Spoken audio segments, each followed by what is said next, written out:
옛날에 현대 도시에서 멀리 떨어진 작은 마을이 있었습니다. 이 마을은 어찌나 외진 곳에 있었던지 마을 사람들은 자신들만의 전통과 관습을 고집하며 살고 있었습니다. 이들은 마을 축제마다 동물 경주를 열곤 했습니다. 빠르게 달리는 말들, 재밌게 뛰어다니는 염소들, 그리고 의외로 민첩한 오리들까지 동물들은 그들의 의사와는 상관없이 매년이 축제의 하이라이트가 되었죠. 어느 날 이 마을에 피터라 불리는 철학자가 찾아왔습니다. 그는 자신만의 긴 철학 여행을 하고 있었고 우연히 이 마을에 들르게 된 것이었습니다. 마을 사람들은 그를 환영하며 축제에 초대를 했지만 피터는 경주에 참여하는 동물들을 보고 뭔가 고민에 빠진 듯 보였습니다. 마을의 현명한 할머니가 그에게 다가와 물었습니다. 왜 그렇게 고민하는 얼굴을 하고 있소? 피터는 잠시 침묵을 지키다가 조용히 말했습니다. 경주에 참여하는 동물들은 고통과 스트레스를 받을 수 있습니다. 그들도 우리처럼 고통을 느낄 수 있는 존재들 아닐까요? 우리가 그들의 이익을 어느 정도 고려해야 하는 것인지 모르겠군요. 할머니는 웃으며 말했습니다. 여기서 동물들이 경주에 참여하는 것은 오랜 전통이요. 하지만 그렇다고 그들이 고통받는 것을 우리가 모르는 것은 아니지. 다만 어떤 선택이 더 많은 이익을 가져오는지 좀처럼 판단하기 힘들 뿐이요. 피터는 잠시 생각하더니 말했다. 저는 여러분에게 확대된 동등 고려의 원칙을 소개하고 싶습니다.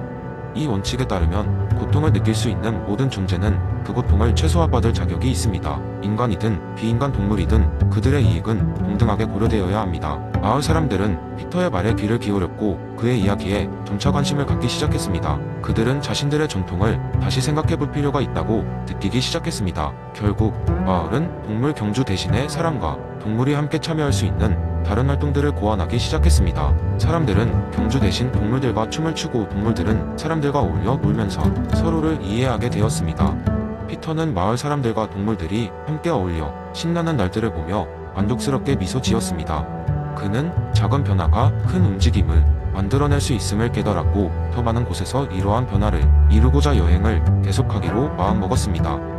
마을 사람들은 시간이 지나면서 단순한 전통을 넘어선 더 큰 가치를 배우게 되었습니다. 누구도 고통을 감수할 필요가 없는 보다 평화로운 세상이 찾아온 것입니다. 이 마을의 이야기는 그렇게 확대된 동등 고려의 원칙을 바탕으로 피터 싱어가 남긴 메시지가 전해졌다는 재미있는 전설로 남게 되었습니다. 두 번째 이야기, 옛날 옛적 철학과에서 가장 독창적인 사고를 가진 한 학생이 살았다는 대학 캠퍼스가 있었다. 그의 이름은 조슈아였다. 조슈아는 항상 철학자들의 깊은 사유에 매료되어 있었고 특히 엘리자베스 앤스콤의 행위의 의도라는 개념에 깊은 감명을 받았다. 조슈아는 이 훌륭한 이론을 어떻게 일상생활에 적용할 수 있을지 고민했고 이를 친구들에게 재미있게 설명해주고 싶었다. 그러던 중 그에게 기막힌 발상이 떠올랐다. 어느 날 조슈아는 대학 친구들을 그의 기숙사 방에 초대했다. 방에 들어가자마자 친구들은 방 중앙에 차려진 작은 무대를 발견했다. 무대에는 인생은 의도였도다라는 글귀가 크게 적혀 있었다. 친구들은 웅성거리며 앉아 있었고 조슈아는 무대로 올라갔다. 그는 모든 사람에게 행위의 의도를 재미있게 설명하는 철학적 사이코 드라마를 하겠다고 선언했다. 여러분, 오늘 우리는 앤스콤의 의도에 대해 살펴볼 거예요. 그리고 이를 통해 우리가 평소에 얼마나 우리의 의도를 간과하고 있는지를 깨닫도록 하죠. 조슈아가 말했다. 조슈아는 첫 번째 상황극을 준비했다. 그는 첼시라는 친구를 무대에 끌어올렸다. 무대 위에 놓인 것은 투박한 나무 의자였다. 첼시는 이 의자에 앉아있다가 갑자기 일어나서 박스 하나를 들어야 해. 하지만 왜 일어나야 하는지 의도는 너의 몫이야. 첼시는 조금 생각한 뒤 살금살금 일어나 의자를 박차고 무언가를 들어올리는 신용을 했다. 여러분, 첼시의 행동은 의도적이었어요. 의자를 박차고 일어나 무엇인가를 하려는 명확한 목적이 있었죠.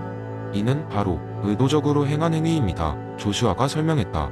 그는 두 번째 시나리오로 넘어갔다. 이제 첼시의 행동 속에 더 많은 의도를 넣어봅시다. 첼시는 의도적으로 벽에 걸린 시계를 바라보며 늦어서 라고 말했다. 그녀는 박스를 집어들고 무대 밖으로 사라졌다.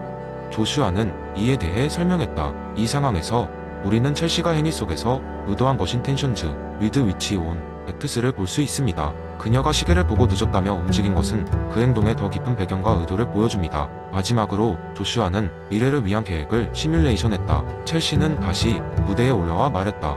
내일 나는 이 시간을 절대 놓치지 않겠어. 알람을 맞춰놔야지. 그녀는 손목시계에 알람을 설정하는 흉내를 냈다. 조슈아는 이를 해석하며 첼시가 지금 설정한 알람은 미래를 위한 의도를 나타냅니다. 그녀는 내일 무엇을 하고자 계획하고 있으며 이는 곧 실현될 미래 행위의 의도가 되는 것이죠. 조슈아는 친구들에게 의도와 행동이 어떻게 얽혀 있는지를 설명하면서 일상생활에서도 의도를 명확히 하는 것이 얼마나 우리 삶을 풍요롭게 할 수 있는지를 이야기했다. 그는 앤스콤의 의도에 대한 이론이 단순히 추상적인 철학에 머무는 것이 아니라 우리가 매일 경험하는 관계와 도덕적 판단에 적용될 수 있는 실제적 가치를 지닌다고 강조했다. 친구들은 조슈아의 설명에 깊은 인상을 받았고 모두가 일상의 작은 행동에도 의도를 더 명확히 하며 살기로 결심했다.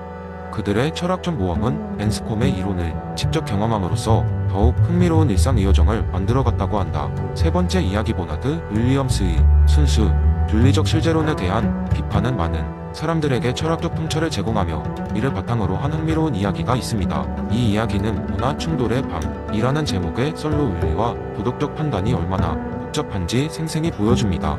어느 날 세계 각국의 사람들이 모이는 국제적인 대학 캠퍼스에서 다문화 저녁 행사가 열렸습니다. 모든 학생들은 각자의 문화를 대표하는 음식을 준비하고 전통 의상을 입고 참여했습니다.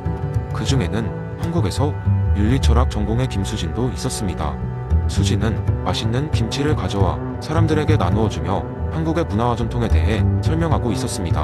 한편 인도의 전통사리를 입고 행사를 구경 중이던 라비는 스스로 준비한 카레를 자랑하다가 김치의 매운 냄새에 흥미를 느꼈습니다. 그는 수진에게 다가가 김치를 맛보았고 둘은 서로의 문화에 대해 흥미롭게 대화를 나누며 빠르게 친해졌습니다. 그러던 중 영국에서 온 제임스가 다가와 그들의 대화에 끼어들었습니다. 제임스는 영국의 전통적인 도덕 철학을 깊이 공부한 학생이었습니다. 그는 버나드 윌리엄스의 철학에 대한 수업을 듣고 명확한 윤리적 기준을 가지고 있다고 자신하며 이렇게 말했습니다. 버나드 윌리엄스의 철학에 의하면 우리는 윤리적 절대주의를 경계해야 합니다. 여러분이 생각하는 옳음이나 그름은 단순히 사실에 기반한 것이 아니라 문화적 차이에 따라 달라질 수 있습니다. 예를 들어 동물 실험에 대한 우리의 견해는 서양과 동양이 매우 다를 수 있으며 이는 우리가 자라온 환경과 사회적 맥락 때문입니다. 수진이 끄덕이며 말했습니다. 맞아요. 한국에서는 효를 매우 중요하게 여기지만 이는 단순히 윤리적 진리가 아니라 역사적으로 형성된 것이죠. 그런데 가끔은 효가 개인의 자유를 억압하기도 합니다. 라비가 덧붙였습니다. 인도에서도 우리의 카스트 제도는 오랜 전통이지만 오늘날 그것이 공정하다고 보기는 어렵죠. 그래서 윌리엄스의 주장은 우리에게 도덕적 판단이 얼마나 유동적인지 깨워줍니다. 그렇게 그들은 여러 문화에서의 윤리적 딜레마에 대해 이야기하며 밤이 깊어갔습니다. 각자의 전통과 배경은 다르지만 그들은 공통적으로 느끼고 배울 수 있었던 점은 모든 윤리적 판단은 특정한 사회적, 문화적 맥락에 깊이 뿌리 박혀 있다는 것이었습니다. 그날 밤 다양한 문화와 사고방식을 나누면서 그들은 서로의 차이를 이해하며 더 넓은 시각과 깊이 있는 사고를 할 수 있게 되었습니다. 이 밤은 그들에게 단순한 행사를 넘어 서로 다른 배경과 관점을 가진 사람들이 함께 어우러질 수 있는 한편의 철학적 경험이었습니다. 각자의 문화적 뿌리와 역사적 맥락 속에서 도덕적 판단이 어떻게 이루어지는지를 직접 경험하며 버나드 윌리엄스가 강조한 맥락적 접근의 중요성을 새삼 느낄 수 있는 시간이었습니다. 네 번째 이야기, 여름날에 어느 토요일 아침 마을 한 구석에는 작은 커피숍이 하나 있었습니다.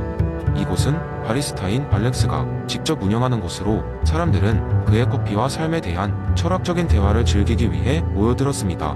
특히 알렉스는 에픽테토스의 철학을 즐겨 공유했습니다. 이날도 커피숍은 손님들로 가득했습니다. 그 중에는 최근 직장에서 어려움을 겪고 있는 마이크라는 젊은 직장인이 있었습니다. 마이크는 일에 대한 불만과 상사의 불합리한 요구에 대해 친구들에게 쉴 새 없이 하소연하고 있었습니다. 왜 항상 나한테만 이런 일이 생기는 걸까? 내가 뭘 잘못했지? 마이크는 탄식을 연발하며 커피잔을 들었습니다. 이때 알렉스가 다가왔습니다. 그는 잔잔한 미소를 띠며 마이크의 테이블에 커피를 내려놓았습니다. 마이크, 오늘은 무슨 일로 그렇게 고민이 많으세요? 라고 물었습니다. 마이크는 잠시 말을 멈추고 알렉스를 바라보았습니다. 그리고는 그동안 쏟아낸 불평들을 하나하나 이야기하기 시작했습니다. 알렉스는 고개를 끄덕이며 듣고 있다가 말했다. 마이크, 내가 에픽테토스라는 철학자를 한번 소개해볼게요. 그는 우리의 삶에서 통제할 수 있는 것과 통제할 수 없는 것을 구분하는 것이 얼마나 중요한지를 가르쳤어요. 그 순간 커피숍의 다른 손님들도 알렉스의 말을 경청하기 시작했습니다. 에픽테토스는 우리가 통제할 수 없는 외부의 사건에 대해 걱정하기보다 통제할 수 있는 내부에 집중하라고 했어요. 마이크, 당신의 상사는 통제할 수 없는 외부 요인입니다. 하지만 당신의 감정이나 그 상황에 대한 반응은 통제할 수 있지요. 마이크는 고개를 갸웃거리며 질문했습니다. 정말 내 감정을 내가 통제할 수 있다는 말인가요? 알렉스는 웃으며 답했습니다. 물론이에요. 처음엔 힘들어도 연습할수록 더 잘할 수 있어요. 예를 들어 상사의 부당한 요구에 대해 당신의 반응을 한번 관찰해보세요. 그 요구가 불합리하다면 그에 대해 과도하게 분노하거나 스트레스 받는 대신 단순히 이건 내가 변화시킬 수 없는 일이구나라고 인정해보세요. 대신 당신이 할 수 있는 최선을 다하고 그 후엔 마음을 놓아보는 거죠. 이렇게 하면 불필요한 걱정을 덜 수 있고 당신의 일상도 훨씬 평온해질 거예요. 이 이야기를 들은 마이크는 잠시 생각에 잠겼습니다.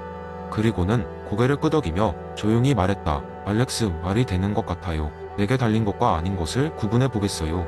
솔직히 말하면 사건마다 너무 감정적으로 반응했던 것 같아요. 알렉스는 마이크를 향해 응원이 미소를 보내며 말했다. 좋아요. 그게 시작이에요. 앞으로 커피가 필요하거나 대화를 나누고 싶을 때 언제든지 여기에 오세요. 이날 이후로 마이크는 커피숍을 자주 들르며 알렉스와 많은 대화를 나누었습니다. 그는 점점 더 자신의 내부 통제에 집중하는 법을 익혔고 그의 삶은 점차 긍정적으로 변하기 시작했습니다. 새롭게 찾은 평온이란 어쩌면 우리 모두가 내면에서 찾을 수 있는 보물인지도 모릅니다. 그렇게 마이크와 알렉스의 이야기는 커피숍 손님들 사이에서 오랫동안 회자되며 에픽테토스 의지혜를 공유하게 되었습니다.